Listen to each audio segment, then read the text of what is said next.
Our channel guys. तो आज हम DREE का ही 10 सितंबर का पेपर करने वाले हैं, जो कि मेल की शिफ्ट 3rd का पेपर है। ठीक है, मैंने आपको 80 क्वेश्चन ऑलरेडी करा दिए हैं।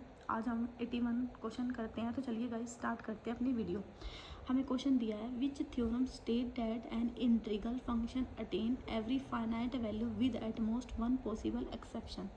आया समझ में? नहीं आया ना, मुझे पता था। देखो मेरे साथ भी ऐसा हुआ था। पहली बार स्टेटमेंट पढ़ी, पता नहीं क्या था। इस स्टेटमेंट को मैं समझाती हूँ। ये स्टेटमेंट पता है क्या बोल रही है? ये स्टेटमेंट आपकी बोल रही है कि एग्जाम्पल से समझाती हूँ ताकि आप कनेक्ट कर पाओ। नेक्स्ट, जैसे मैंने एग्जाम्पल ले लिया नेचुरल नंबर। ठीक है, नेचुरल नंबर मेरे किस टाइप के होते हैं? 1 2 अप टू इन्फिनिट। ठीक है, ये होते हैं हमारे नेचुरल नंबर। ये स्टेटमेंट क्या बोल रही है? ये स्टेटमेंट बोल रही है कि ये जो सारे के सारे एलिमेंट होते हैं, ये क्या होते हैं? फाइनाइट होते हैं। फाइनाइट का मतलब क्या होता है? जिस चीज़ को हम क्या कर सकते हैं? काउंट कर सकते हैं, उसको हम क्या बोलते हैं? फाइनाइट। तो यहाँ पे जैसे 1 2 3 4 5 6 अप टू इनफाइनाइट, सारे फाइनाइट एलिमेंट दे दिए। इनफाइनाइट एलिमेंट में एक एलिमेंट को छोड़ के, मैं क्या बोल रही हूँ? वन एलिमेंट एक्सेप्ट कि एक एलिमेंट को छोड़ के ना, वो एलिमेंट कुछ भी हो सकता है, सारे के सारे एलिमेंट फाइनाइट वैल्यू देंगे। अब वो एलिमेंट कुछ भी हो सकता है। तो जब इस टाइप की कोई स्टेटमेंट बोलता है ना, तो उसको बोलते हैं पिकार्ड थ्योरम।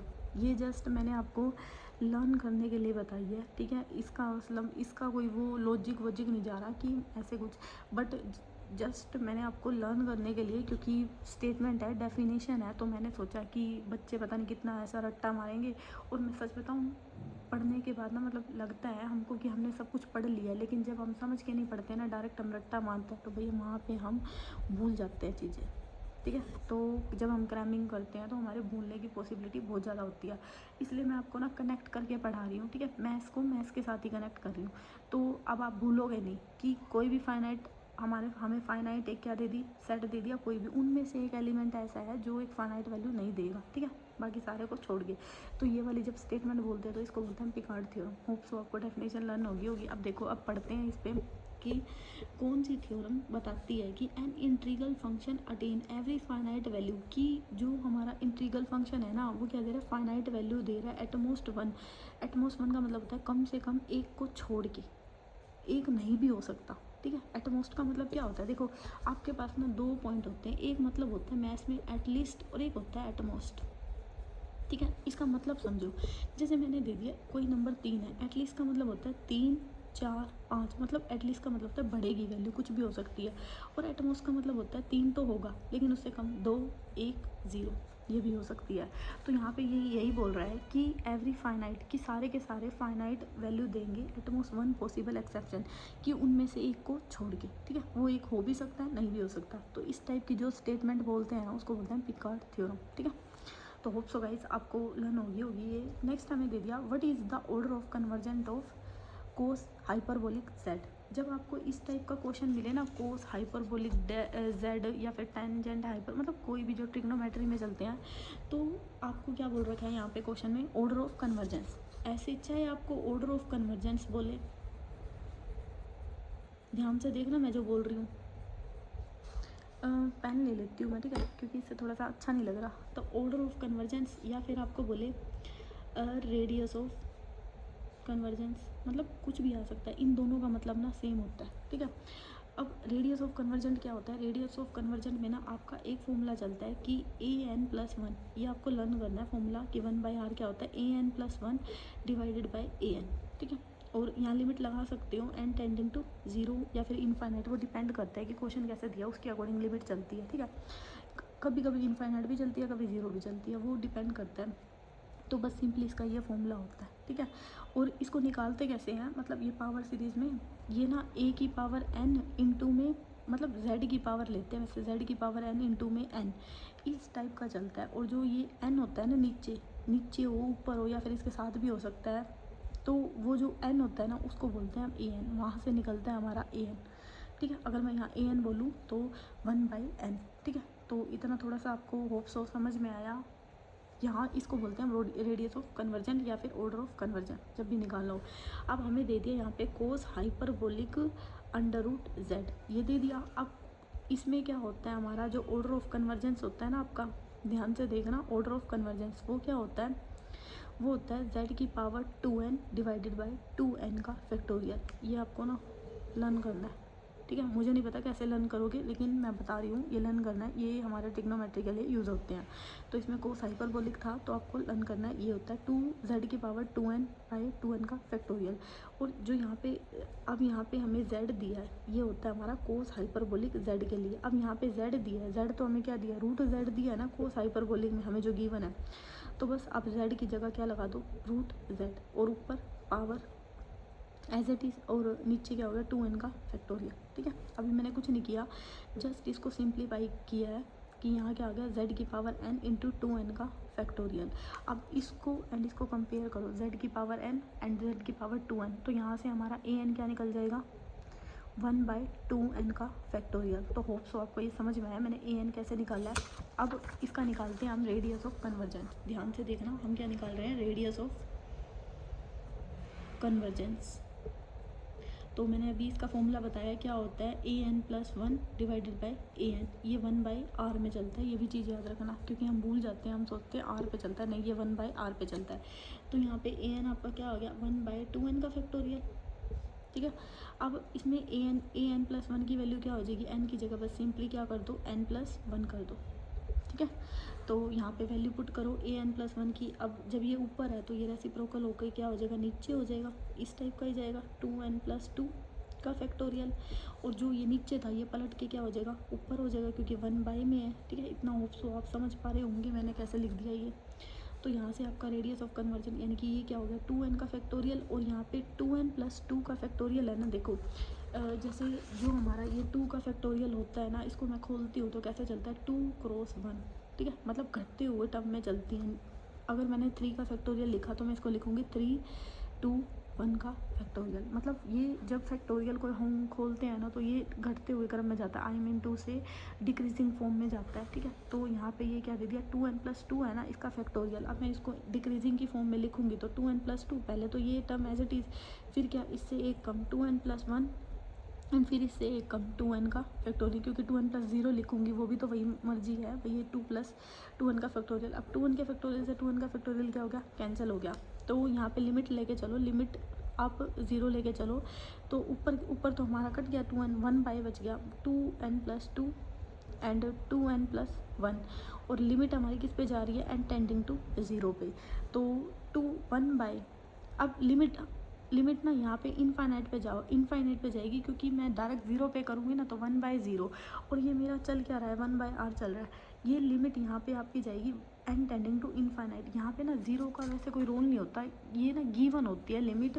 तो यहाँ पे आपका फॉर्मूले में इनफाइनाइट ही होता है मोस्टली, ठीक है। तो लिमिट आपकी n tending to infinite an+1 an, ये हमारा एग्जैक्ट फॉर्मूला होता है, ठीक है। वो 0 का कंसेप्ट आएगा ना, मैं आपको ये रेडियस ऑफ कन्वर्जन पढ़ाऊंगी, वो तब बताऊंगी कि 0 क्यों चलता है, लेकिन यहाँ पे नहीं चलेगा 0। अब limit n tending to infinite है 1/2n+2 2n+1। अब सिंपली आप इसमें पुट कर दो 2∞+2, ठीक है, एंड 2∞+1। अब ∞+2 करूँ या ∞+1 करूँ तो मेरा क्या आएगा, 0 आएगा। तो मैंने लिख दिया 1/, इसको हम क्या लिख सकते हैं, इन्फिनिटी में कुछ भी ऐड करो तो वो इनफाइनाइट ही बनता है, नंबर क्या बनता है, इनफाइनाइट। अभी ये चल क्या रहा है 1/r, अगर मैं r लिखूँ तो इसको सिंपली इनफाइनाइट क्या हो जाएगा ऊपर, तो जो लिमिट है वो हमारी किस पे टेंड कर जाएगी, इनफाइनाइट पे। तो जो इसकी रेडियस ऑफ कन्वर्जेंट है या फिर ऑर्डर ऑफ कन्वर्जेंट है वो कितना आ जाएगा, इनफाइनाइट। तो होप सो गाइस आपको ये अच्छे से समझ में आया। तो यहाँ पे हमारा आंसर नंबर बी क्या हो जाएगा, इनफाइनाइट। तो होप सो समझ में आया अच्छे। नेक्स्ट क्वेश्चन हमें दे दिया, विच ऑफ द फ्लोइंग, अगर नहीं आया ना एक बार दोबारा से वीडियो को पोज पीछे करना, आपको ये रेडियस ऑफ कन्वर्जेंट अच्छे से आ जाएगा। Which of the flowing group is not a normal under a usual ring operation, कि कौन सा हमें ना, अब यहाँ पे ऑप्शन आपको दिया हुआ है 3SSG, 2SSG, 7SSG, 5SSG। अब ये SSG क्या होता है, SSG का मतलब होता है सैलो सब ग्रुप, ठीक है। P सैलो सब ग्रुप होता है ना, वो मतलब होता है सैलो P, यहाँ पे P नहीं दिया तो सैलो सब ग्रुप, ठीक है। यहाँ पे दे दिया, इसका मतलब होता है 3SSG का मतलब होता है 3 सैलो सब ग्रुप। 2SGG, पहले क्वेश्चन समझो फिर मैं आपको बताऊंगी इसका आंसर कैसे आएगा। 2 सैलो सब ग्रुप, 7 सैलो सब ग्रुप, 5 सैलो सब ग्रुप। तो इसने बोला है which of the following is not a normal under usual ring operation. तो यहाँ पे ना एक टर्म आई है आपकी नॉर्मल, कि नॉर्मल क्या होता है, नॉर्मल सब ग्रुप।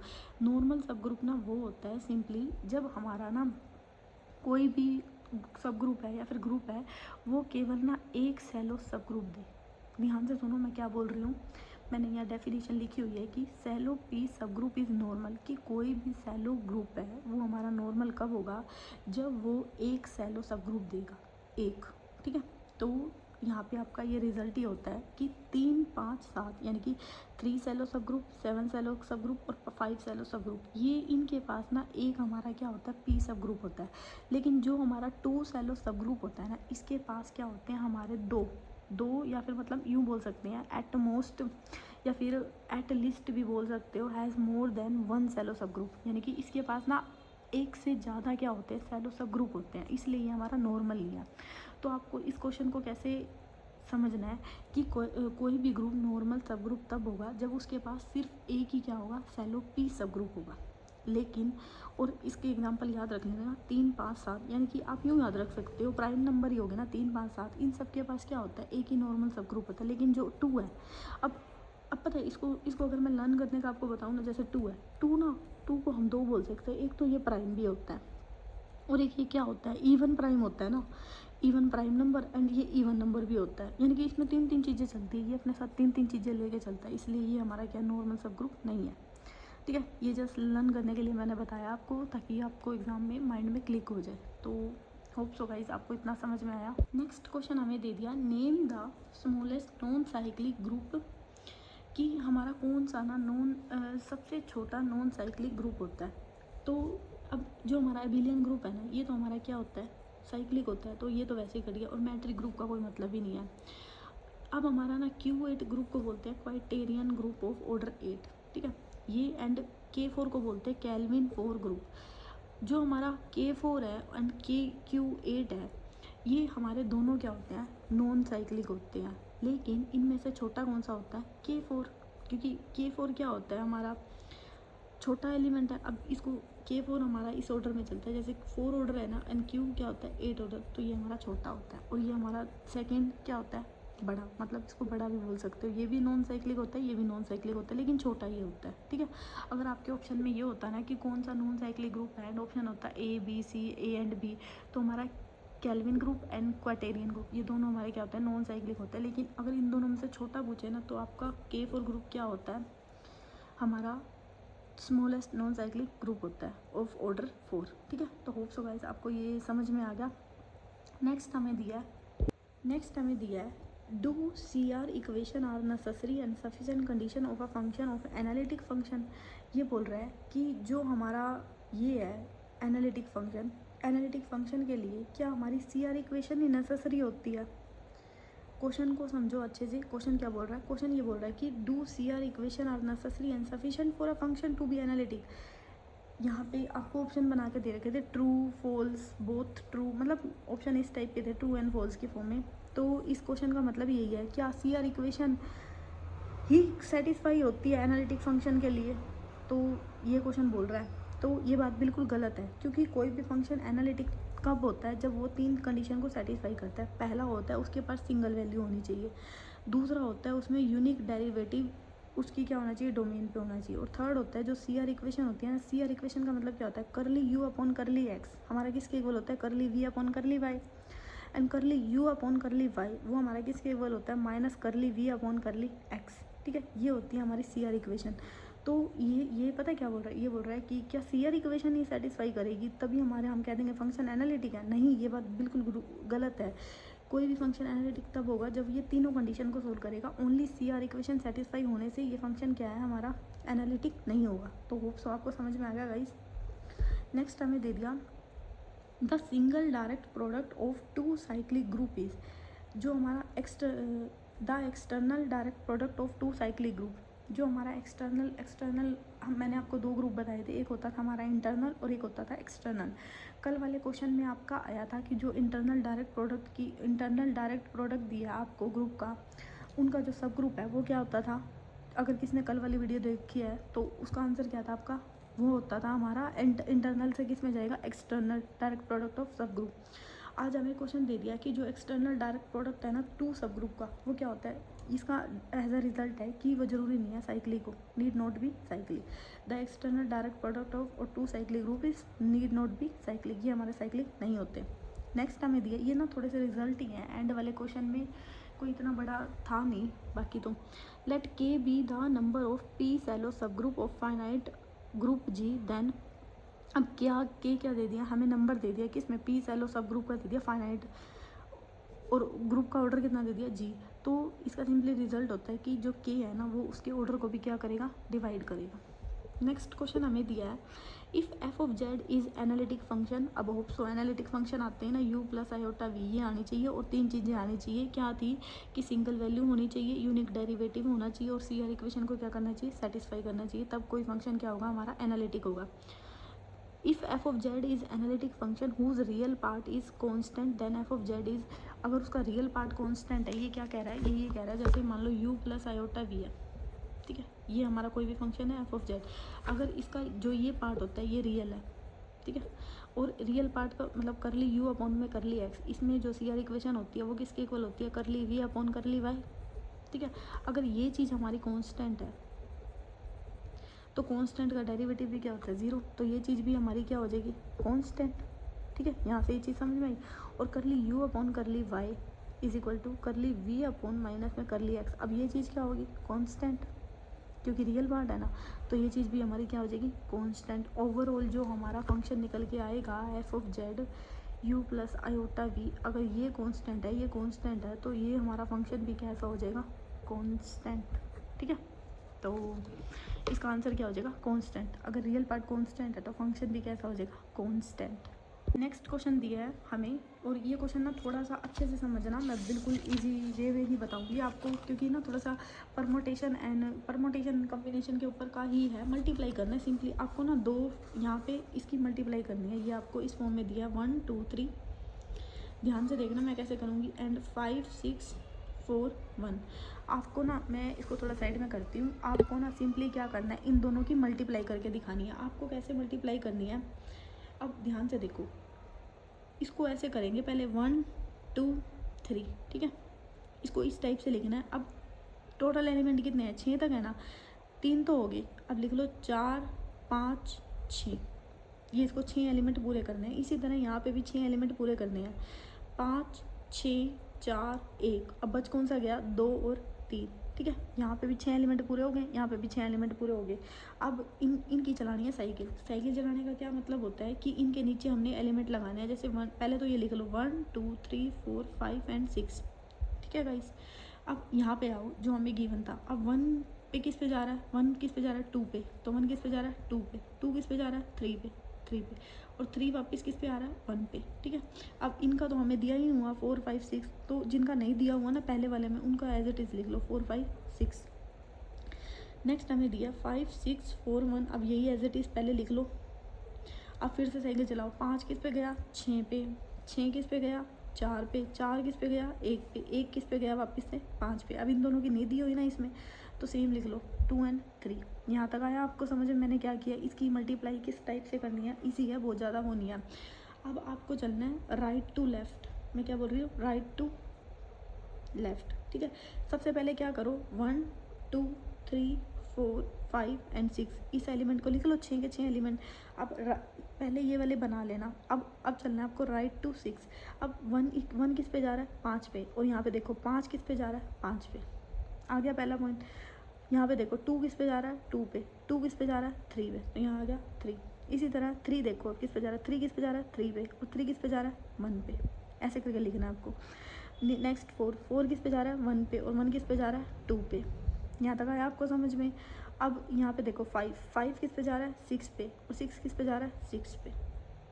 5 गया 6 पे, और 6 किस पे गया, 6 पे, तो 5 की क्या आ गई, 6। इसी तरह 6 किस पे गया, 4 पे, एंड 4 किस पे आ गया, 4 पे। तो यहाँ तक आया आपको समझ में। अब आपको क्या करना है, अब यहाँ से देखो इसका जो आंसर है वो कैसे लिखना है। इसका आंसर लिखना है 1 किस पे गया, 5 पे, और 5 किस पे गया, 6 पे।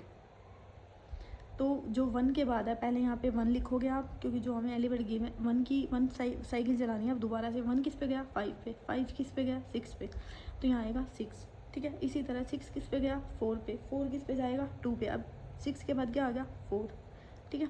अब 4 किस पे गया, 2 पे। अब 2 की इमेज क्या आ जाएगी, 2 किस पे गया, 3 पे, और 3 किस पे आ गया, दोबारा से वापस से 1 पे। तो यहाँ पे हमारा ये क्या हो गया, कंप्लीट इसका क्या हो गया, आंसर हो गया। यहाँ पे मैंने एक मिस्टेक कर दी है, क्योंकि 6 एलिमेंट होने चाहिए ना, 1 2 3 4 5। 1 किस पे गया, 5 पे, यहाँ पे 5 आएगा गाइस, ठीक है। 1 किस पे गया, 5 पे, और 5 किस पे गया, 6 पे, मतलब साइकिल चलानी है पूरी सी।